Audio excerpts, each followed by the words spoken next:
Today, we're diving into a device that's been both feared and respected on battlefields for decades, the M18 Claymore mine. It's not your typical landmine buried in the dirt waiting for an unlucky footstep. No, the Claymore is different. It's smart, it's directional, and it's designed to hit exactly what its user can see. Shaped like a small green lunchbox with the cryptic words "front toward enemy" molded into its casing, it might look unassuming. But inside, it hides a very calculated form of destruction. Let's pull back the curtain on how this device actually works, how it's deployed, and why it changed the face of defensive warfare. Right here, on History of Simple Things.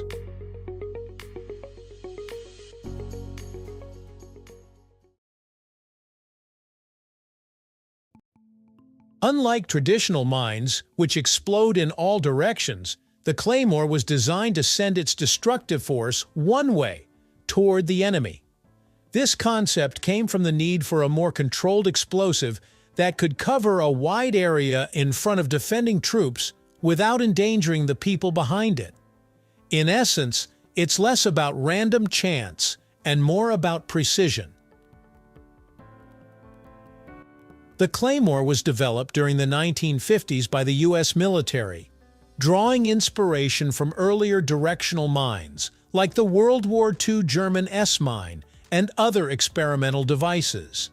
Its name comes from the large Scottish sword, a fitting title for a weapon meant to cut through advancing infantry with a single, devastating blow. The goal was simple: make something small enough for a soldier to carry, quick to deploy, and powerful enough to stop a charge dead in its tracks. If you were to, very carefully, open a Claymore, you'd find that its interior is far from random chaos. Inside the curved rectangular plastic casing, there's a carefully layered system. At the front, just behind the green outer shell, is a matrix of hundreds of small steel balls, roughly the size of ball bearings. Behind that sits a thin layer of explosive material, typically composition C4. The casing's front curve isn't for aesthetics. It's shaped to spread those steel balls in a specific pattern when detonated.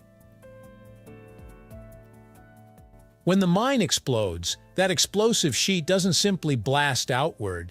It acts like a massive slingshot, hurling the steel balls forward at incredible speed. Think of it like a giant shotgun shell, except instead of a dozen pellets, you're sending hundreds of high-speed projectiles in a tightly controlled fan-shaped spread. That shape and direction are what make the Claymore so effective in its role.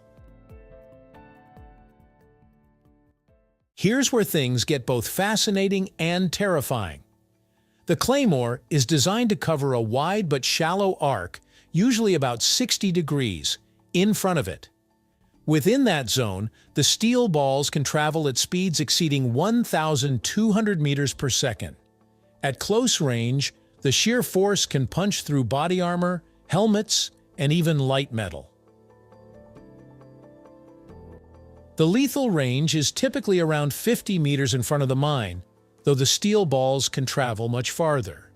Beyond that range, the velocity drops and the danger decreases, but the projectiles can still cause injury well past 100 meters. This directional blast means that soldiers can set it up facing the enemy without worrying too much about fragments flying backward, though it's still dangerous to be too close to the sides when it goes off.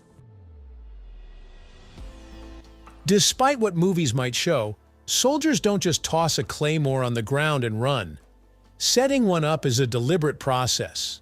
First, the operator positions the mine so that the words "front toward enemy" are indeed facing the right way, a simple but crucial step.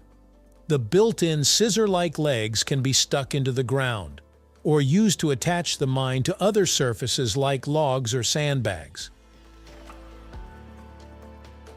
Then comes the aiming. The Claymore isn't just eyeballed. Many soldiers use a simple sight on top of the mine to align it with the kill zone.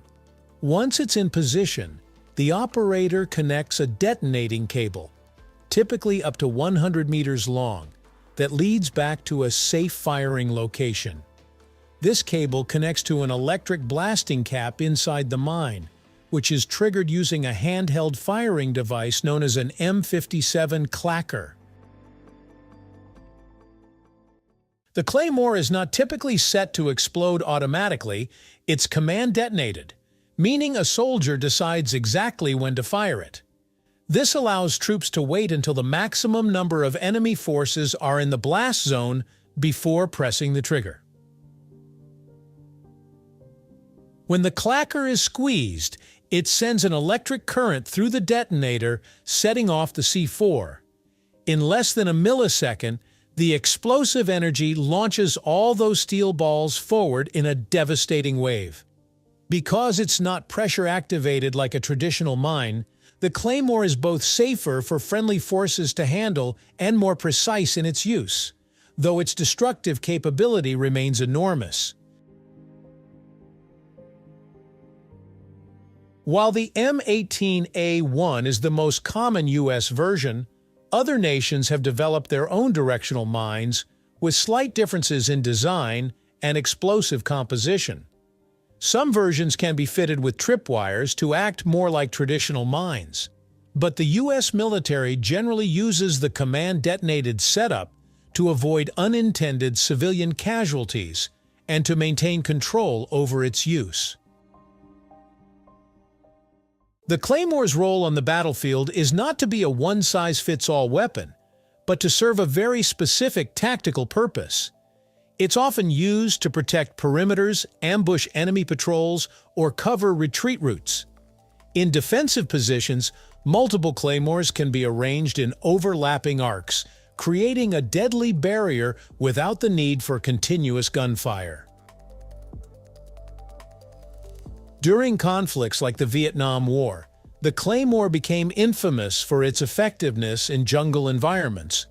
Soldiers could set them along trails or near defensive outposts and trigger them at the perfect moment. The psychological effect was just as significant as the physical. Enemy troops learned to fear areas where claymores might be hidden. The Claymore mine is a perfect example of a deceptively simple idea executed with meticulous engineering. It's not a random blast in the ground. It's a controlled wall of high-speed steel, aimed exactly where it's needed. Its design reflects a shift in military thinking, from indiscriminate explosions to targeted tactical tools. And while its purpose is undeniably destructive, understanding how it works also gives us a window into the evolution of modern combat technology. That little green box with "front toward enemy" stamped on it has earned its place as one of the most recognizable and effective defensive weapons in military history. Thank you for watching. If you have suggestions for our next video, feel free to share them in the comments below. We'll be sure to give you an acknowledgement for your contribution. If you enjoyed this video, please check out our other bingeable channels. Thank you for joining us on this journey through the history of simple things. Don't forget to like, subscribe, and stay tuned for more stories woven through the smallest details.